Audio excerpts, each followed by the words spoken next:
साथियों, जो भी हमारे साथ जुड़े हुए हैं या जुड़ने वाले हैं, उन सभी को नमस्कार।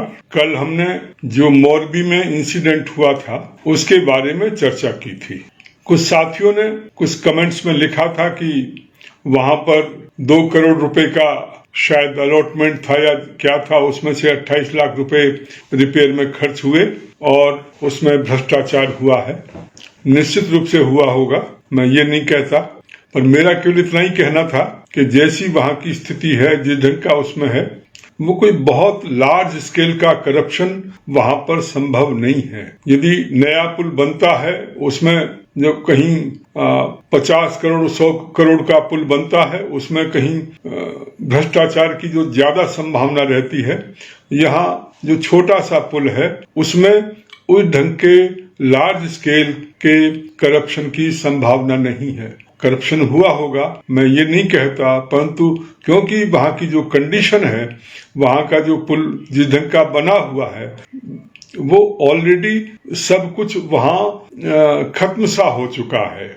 जो लोहा लगा हुआ है, जो भी सिस्टम बना हुआ है, वो इतना पुराना हो चुका है कि सिवाय इसके कि उसको पूरी तरह नया बदला जाए, इसके अलावा और कोई तरीका नहीं था।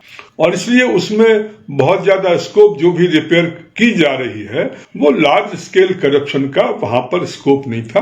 केवल इतना मेरा पॉइंट था। खैर साथियों, आज हम एमसीडी चुनावों के बारे में आपसे बात करना चाहते हैं। और एमसीडी चुनावों के साथ साथ गुजरात में आज विधानसभा चुनावों की घोषणा इलेक्शन कमीशन ने की है।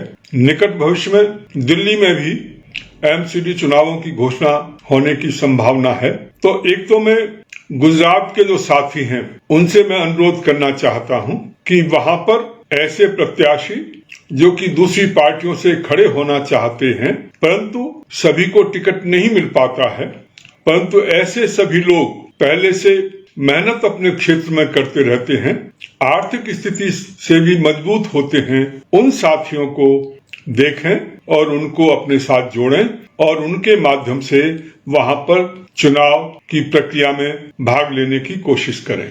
इससे फायदा ये होगा, एक तो आपको मजबूत प्रत्याशी मिलेंगे, दूसरा उसके आधार पर आप वहां के चुनावों में पार्टी का एक प्रचार प्रसार करने का आपको मौका लगेगा, अवसर मिलेगा।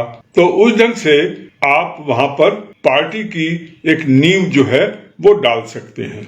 तो जो भी साथी गुजरात से जुड़े हुए हैं या सुन रहे हैं, उनसे मैं अनुरोध करना चाहता हूं कि वहां के लिए, क्योंकि चुनाव की घोषणा हो चुकी है, और भी हमारी पार्टी के जो साथी लोग हैं जिनका गुजरात में कुछ इन्फ्लुएंस है, कुछ परिचय है, तो वो अपने इन्फ्लुएंस का, अपने परिचय का उपयोग करें और वहां पर कुछ साथियों को ढूंढें जो कि चुनाव में खड़े हो सकते हों। उससे पार्टी को मजबूत करने में एक गति मिलेगी, एक अवसर मिलेगा। और इसलिए मैं चाहता हूं कि जो भी साथी हैं, जिनका भी, जो यहाँ दिल्ली में भी हैं, यदि उनका कहीं कोई गुजरात में संपर्क है, तो उन संपर्कों का फायदा उठाकर वहां पर कुछ साथियों को ढूंढने की कोशिश करें और उनको चुनावों में खड़ा करने की कोशिश करें। जैसा कि हम जानते हैं, दिल्ली में बहुत जल्दी एमसीडी का चुनाव होने वाले हैं और जैसा मीडिया की तरफ से बताया जा रहा है, इसकी घोषणा कभी भी की जा सकती है। हालांकि हाई कोर्ट में कांग्रेस पार्टी द्वारा पिटीशन लगाई हुई है और उसमें नोटिस जारी हो गया है। तो देखना होगा कि वो अभी अनाउंस करते हैं या वो कोर्ट के फैसले का इंतजार करेंगे।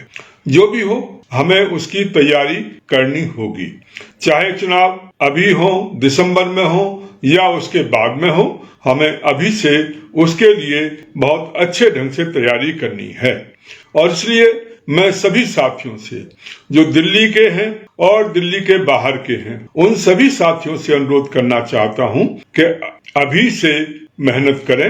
एक तो सबसे पहला काम होगा कि अच्छे कैंडिडेट्स ढूंढें, अच्छे प्रत्याशी ढूंढें जो आर्थिक रूप से मजबूत हों और जिनकी सामाजिक रूप से छवि अपने क्षेत्र में अच्छी हो, जो लोगों की काम करते हों, लोगों के जो समस्याएं हैं उसके समाधान में प्रयास करते हों, ऐसे साथियों को चुना जाए। यदि सामाजिक रूप से सक्रिय, आर्थिक रूप से मजबूत और जिनकी अच्छी छवि है, ऐसे साथियों का यदि हम चुनाव करेंगे तो निश्चित रूप से हमें ये जो एमसीडी के जो चुनाव होंगे उसमें सफलता मिलने की संभावना है। क्योंकि ये जो एमसीडी का चुनाव है वो व्यक्तिगत इन्फ्लुएंस पर ज्यादा डिपेंड करता है। पार्टी का जो रहता है उसका कम इन्फ्लुएंस रहता है, परंतु व्यक्ति के अपने जो संबंध हैं, अपना जो पुरुषार्थ या उनकी अपनी जो स्थिति है उसका ज्यादा प्रभाव पड़ता है।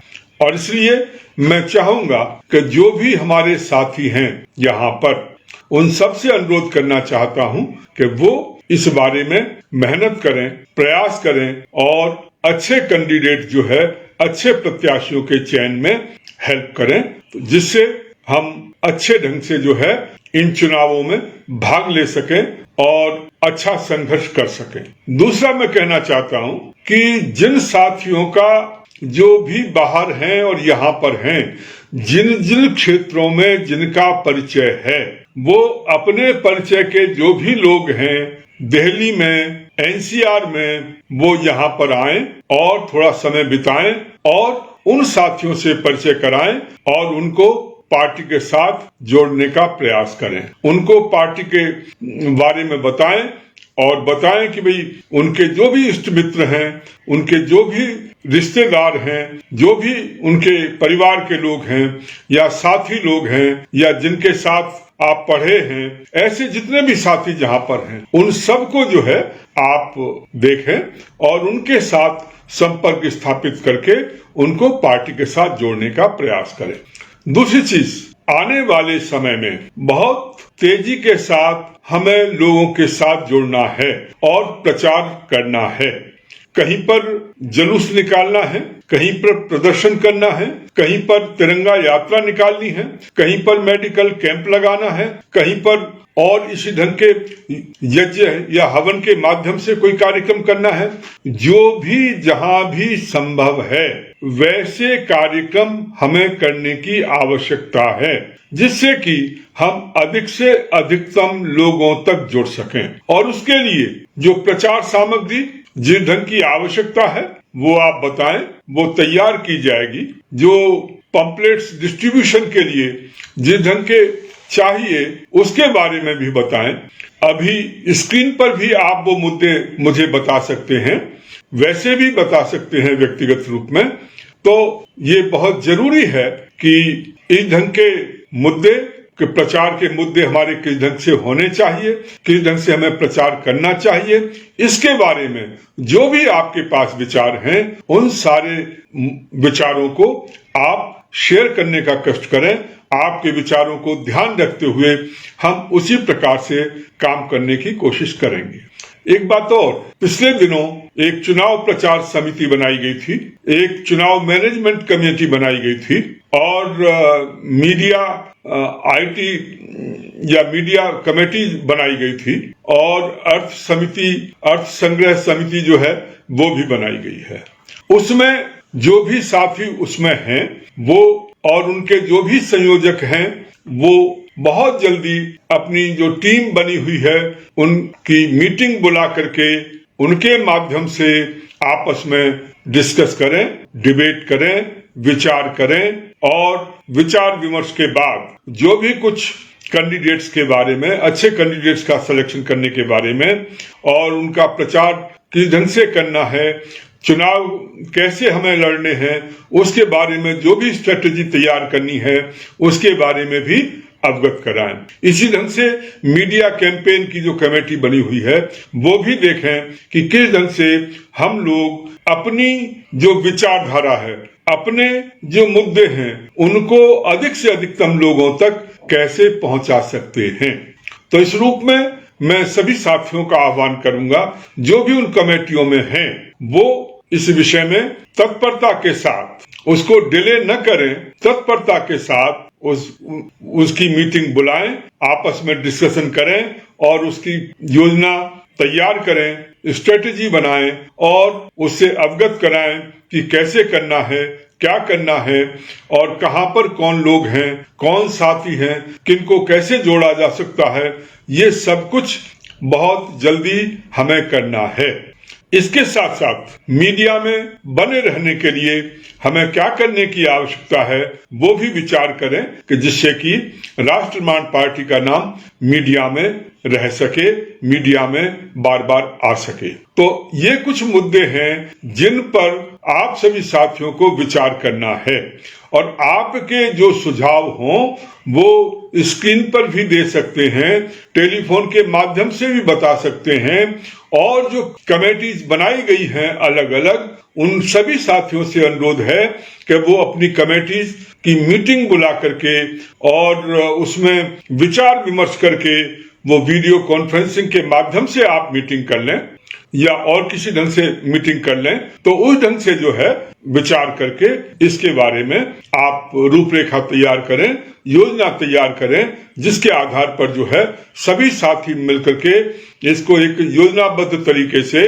और संघर्षपूर्ण तरीके से, जिससे कि हम अच्छी फाइट दे सकें और इसमें हमारे कुछ कैंडिडेट्स जीत सकें, इस संकल्प के साथ हमें आगे बढ़ना है। एक मेरा निवेदन ये है कि देखिए, ये जो वार्ड का या नगर निगम का चुनाव होता है ये एरिया वाइज बहुत छोटा होता है। एक विधानसभा क्षेत्र से कम 4 या 5 इस ढंग के जो है वार्ड अलग अलग बनाए गए हैं। तो इस रूप में वोटर्स भी कम होते हैं, एरिया भी कम होता है और उसमें खर्च हुआ करता है। विधानसभा में भी आप काम करते हैं तो उसमें काफी खर्च करना पड़ता है, परंतु वार्ड में उस ढंग का खर्च करने की आवश्यकता नहीं होती क्योंकि छोटा एरिया होता है। दिल्ली में तो और भी छोटे एरिया हैं क्योंकि पास पास में लोग रहते हैं, कॉलोनीज होती हैं, तो उनको हम बहुत अच्छी तरह से यदि अभी से प्रयास करें, हर घर तक हम पहुंच सकते हैं, हर व्यक्ति तक हम पहुंच सकते हैं, अपना मैसेज पहुंचा सकते हैं। तो अभी से छोटी छोटी मीटिंग करना है, साथ में कुछ कार्यक्रम करना है, कुछ प्रदर्शन या कुछ रैली वो निकालना है, कुछ पब्लिक मीटिंग करना है, कुछ कवि सम्मेलन के रूप में कुछ कार्यक्रम करने हैं। तो इस ढंग से हम हर व्यक्ति के साथ जुड़ने की कोशिश करें और हर व्यक्ति तक पार्टी का नाम और हमारे जो कैंडिडेट्स हैं उनका नाम पहुंच जाए, इस ढंग का हमें प्रयास करना होगा। और यदि हम लोगों के साथ एक तो अपना मैसेज उन तक पहुंचाने में सफल हो जाए, और वो मैसेज ये है कि भाई कांग्रेस, बीजेपी, आप, इन तीनों पार्टियों को आपने देखा है, इन्होंने दिल्ली की हालत बद से बदतर बना दी है। आज स्थिति ये है कि आप दिल्ली में सांस नहीं ले सकते, आबो हवा बिल्कुल खराब है, पानी गंदा पीने को मिलता है, पानी की साफ सफाई नहीं होती, बहुत से क्षेत्र ऐसे हैं जहां पीने के पानी की व्यवस्था ही नहीं है। और राजेंद्र नगर विधानसभा चुनाव में हमने देखा था किस ढंग से लोग परेशान हो रहे थे, उनको पीने का पानी जो है मयस्सर नहीं हो रहा था और जो पानी आ रहा था वो बहुत गंदा पानी आ रहा था। जहां भी नाले बने हुए हैं वहां लोग बहुत गंदगी में जीने को मजबूर हैं। जो गंदा पानी सड़क के ऊपर बह रहा है और लोग जो हैं बड़ी मुश्किल से वहां पर सांस ले पाते हैं, बड़ी मुश्किल से रह पाते हैं। बिल्कुल नारकीय जीवन जो है दिल्ली में बना रखा है। कहने को दिल्ली राजधानी है, परंतु ये नरक की राजधानी बना दी गई है। और इस रूप में, और जहां तक भ्रष्टाचार का सवाल है, सारी पार्टियां भ्रष्टाचार के माध्यम से पनपने की कोशिश कर रही हैं और भ्रष्टाचार को फैलाने में लगी हुई है। नगर निगम के अंतर्गत हमने देखा कि जो कर्मचारी हैं, अधिकारी हैं, उनके ऊपर किसी की नकेल नहीं है। वो बिल्कुल ऐसा लगता है जैसे कि वो बिल्कुल स्वतंत्र हो गए हैं, स्वच्छंद हो गए हैं, उनके ऊपर किसी का कंट्रोल नहीं है, उन्हें किसी का डर नहीं लगता। जहां जाते हैं कुछ भी उल्टा सीधा कर देंगे। जहां जिसने पैसे दे दिए वो ढंग से कर दिया, और जो आम व्यक्ति है वो परेशान होता रहता है। जिसके पास पैसा देने को नहीं है वो परेशान होता रहता है। तो ये स्थिति इस समय दिल्ली की है। आम आदमी पार्टी ने दारू के ठेके चला करके जो हालत दिल्ली की है वो हम सभी जानते हैं, और जिस ढंग का करप्शन उन्होंने किया है वो भी हम जानते हैं। और उनका एक ही उद्देश्य रहता है कि वो काम बिल्कुल नहीं करते, और करते हैं तो केवल 10% करते हैं, और 90% पैसा जो अलॉट होता है वो एडवर्टाइजमेंट पर खर्च होता है। और इसलिए मैं कहना चाहता हूं सभी साथियों से, कांग्रेस के कुकर्मों की बहुत लंबी लिस्ट है। बीजेपी के भ्रष्टाचार को हमने बड़े निकट से देखा है एमसीडी में और दूसरी जगह पर, और आम आदमी पार्टी किस ढंग से काम कर रही है वो भी हमने बहुत अच्छी तरीके से देखा है। तो इनके विकल्प के रूप में राष्ट्र निर्माण पार्टी आना चाहती है। मैं अपने साथियों को कहना चाहता हूं, यदि आप लोगों तक पहुंच सकें और अपना मैसेज सही ढंग से लोगों तक पहुंचा सकें, विश्वास के साथ, पहले अपनी नीति, अपना जो भी पॉलिसीज हैं, हम जो कुछ करना चाहते हैं, हमारा संकल्प किस ढंग का है, उसको समझने की आवश्यकता है। उसको यदि आप अच्छी तरह समझ लेंगे और लोगों तक उस मैसेज को अच्छी तरह आप पहुंचा सकेंगे तो कोई कारण नहीं कि लोग आपको वोट ना दें। ऐसा हो नहीं सकता कि आप जो है लोगों के पास जाएं, अपना मैसेज कन्वे करें, उनके साथ बैठें, उन्हें बताएं और फिर आपके साथ लोग न जुड़ें। तो इसलिए मैं सभी साथियों से अनुरोध करना चाहता हूं, साथियों आप अपने ऊपर भरोसा करना सीखो, अपने ऊपर भरोसा करो कि हाँ हम कर सकते हैं, हम जीत सकते हैं। मान लिया मैंने कि हमारे पास उतने रिसोर्सेज नहीं हैं, पर उस सब के बावजूद यदि आप अपनी विचारधारा को लोगों तक सही ढंग से पहुंचाने की कोशिश करेंगे तो आपके साथ बहुत साथी जुड़ेंगे। और एक बात ध्यान रखो, जब हम करप्शन को खत्म करना चाहते हैं उसके लिए संघर्ष कर रहे हैं, जब हम समाज में अच्छी व्यवस्था लागू करना चाहते हैं उसके लिए संघर्ष कर रहे हैं, जब हम अपने उन वैदिक सनातन संस्कृति के मूल्यों को संरक्षित करने के लिए संघर्ष कर रहे हैं, तो उस रूप में आप विश्वास करिए, यदि आप मन से ये काम करेंगे आपके साथ नए साथी जुड़ते जाएंगे। यदि आप अपनी ईमानदारी के बारे में लोगों को अवगत करा सकें कि आप भ्रष्टाचार के माध्यम से राजनीति नहीं करेंगे, आप ईमानदारी के साथ काम करेंगे, आप लोगों के हित के लिए काम करेंगे, तो निश्चित रूप से आपके साथ लोग जुड़ेंगे, इसमें कोई संदेह नहीं होना चाहिए। और ध्यान रखो, जब आप अच्छे काम करते हो, अच्छे उद्देश्य के साथ काम करते हो, तो उसमें परमात्मा भी आपकी सहायता करता है। और मैंने अनुभव किया अपने जीवन में, जब कभी ऐसा लगता है कहां से व्यवस्था होगी, कैसे व्यवस्था होगी, क्या होगा, जब कभी ऐसी स्थिति आती है तो कहीं ना कहीं से किसी न किसी ढंग से कोई न कोई रास्ता निश्चित रूप से निकल आता है और हम फिर आगे बढ़ने लगते हैं। इसलिए मुझे पूरा विश्वास है आप सब लोग जो भी जुड़े हुए हैं, मेहनत के साथ, विश्वास के साथ, अपने ऊपर भरोसा करते हुए और इस संकल्प के साथ, हाँ हमें इस समाज में, इस राष्ट्र में एक अच्छी राजनीति करनी है, अच्छे ढंग से राजनीति करनी है, भ्रष्टाचार मुक्त राजनीति करनी है, राजनीति का अपराधीकरण हमें खत्म करना है, हमें अपनी सांस्कृतिक विरासत की रक्षा करनी है, हमें अपने जो जीवन मूल्य हैं उनकी रक्षा करनी है और अच्छे ढंग से करनी है, समझदारी के साथ करनी है, इस समाज का निर्माण करना है, राष्ट्र का निर्माण करना है। तो मैं समझता हूं कि हमें निश्चित रूप से साथी भी मिलेंगे, लोग भी मिलेंगे और रिसोर्सेज भी मिलेंगे, इसमें किसी को कोई संदेह नहीं करना चाहिए। छोटी मोटी ठोकरें कहीं ना कहीं लगती रहती हैं, छोटी मोटी ठोकरें लगती रहती हैं, छोटा मोटा कहीं हम हार गए कहीं जीत गए, ये जीवन का एक ईंधन का वो रास्ता है जो कि जब भी जिस रास्ते पर चलेंगे उसमें हमें कहीं ना कहीं कभी हार का मुंह देखना पड़ेगा, कभी जीत का अवसर आएगा। तो इसलिए उससे परेशान होने की आवश्यकता नहीं है। इस मौके पर मैं आप सभी को एक कहानी, छोटी सी कहानी है, उसके माध्यम से अपनी बात समाप्त करना चाहता हूं। एक राजा, कहीं उसका अपना राज्य था, उसकी सेना थी, उसके ऊपर आक्रमण होता है शत्रुओं का। उसने मुकाबला किया अपनी सेना के साथ, बहुत बहादुरी के साथ मुकाबला किया, बहुत अच्छे ढंग से मुकाबला किया और सब कुछ प्रयास करने के बाद वो युद्ध में हार जाता है।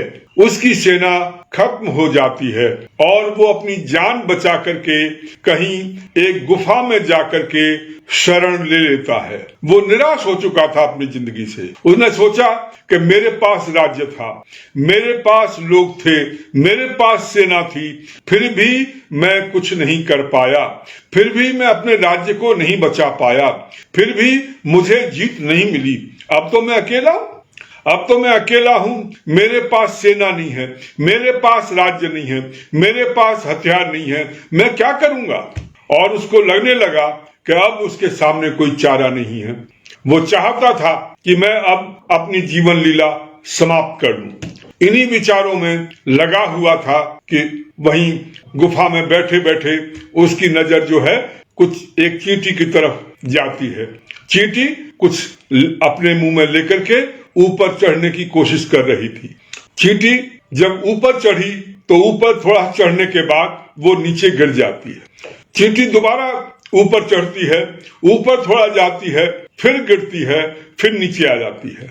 फिर चींटी ऊपर चढ़ती है, फिर थोड़ा ऊपर जाती है, फिर गिर जाती है। इस प्रकार से करते करते 99 बार चींटी जो है वो नीचे गिर जाती है। राजा बड़े आश्चर्य से देख रहा था कि ये क्या हो रहा है कि ये बार बार चढ़ती है, इसे समझ में नहीं आ रहा कि ये चढ़ नहीं सकती, बार बार गिर रही है। एक बार, 2 बार, 3 बार, 4 बार ये बार बार गिर रही है, तो इसकी समझ में नहीं आता क्या कि ये नहीं चढ़ सकती। और राजा के देखते देखते 100वीं बार, जब 99 बार जब वो गिर गई, तो 100वीं बार जब वो चढ़ने की कोशिश करती है तो अपनी मंजिल पर पहुंच जाती है। इसे देख करके राजा की समझ में आया, अरे जब एक चींटी जो है इतनी बार हारने के बाद, 99 बार हारने के बावजूद वो अपनी हार नहीं मानती है और वो चोटी पर चढ़ जाती है, तो मैं तो एक मनुष्य हूं, मेरे पास तो सब कुछ है, बुद्धि है, और मेरे पास क्या नहीं है। और उसके अंदर उत्साह की भावना आती है। उसने सोचा यदि चींटी ऐसा काम कर सकती है तो मैं क्यों प्रयास नहीं कर सकता दोबारा, मैं तो एक बार में ही हार करके बैठ गया। वो निकलता है वहां से, अपने लोगों को इकट्ठा करता है, अपनी सेना को इकट्ठा करता है और उसके बाद संघर्ष करता है, युद्ध करता है और उसे युद्ध में विजय प्राप्त होती है। तो साथियों, इस कहानी के माध्यम से मैं केवल ये कहना चाहता हूं, 2-4 बार यदि हमें कहीं हार का मुंह देखना पड़े, उससे अपने को थकने की जरूरत नहीं है, हार मानने की जरूरत नहीं है। उसके कारण से हमारे में और ज्यादा उत्साह आना चाहिए, हमें और ज्यादा आगे बढ़ने की प्रेरणा मिलनी चाहिए।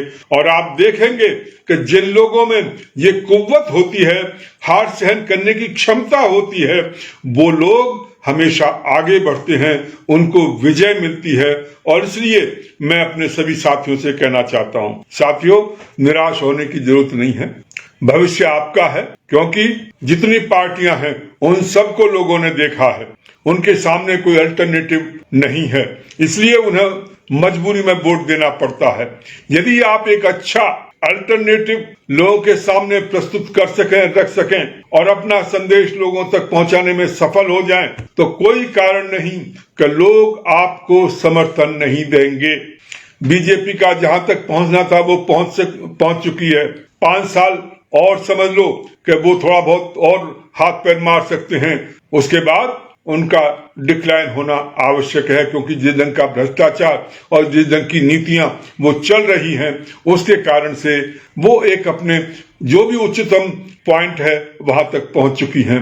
आम आदमी पार्टी को लोग अच्छी तरह समझ चुके हैं कि किस ढंग से राष्ट्र विरोधी ताकतों के साथ उसका गठजोड़ है और वो इसी ढंग का काम करती है, इसलिए उससे लोगों को नफरत होने लगी है। कांग्रेस के पाप ऑलरेडी उनके सामने हैं, इसलिए आपके सामने ये अपॉर्चुनिटी है।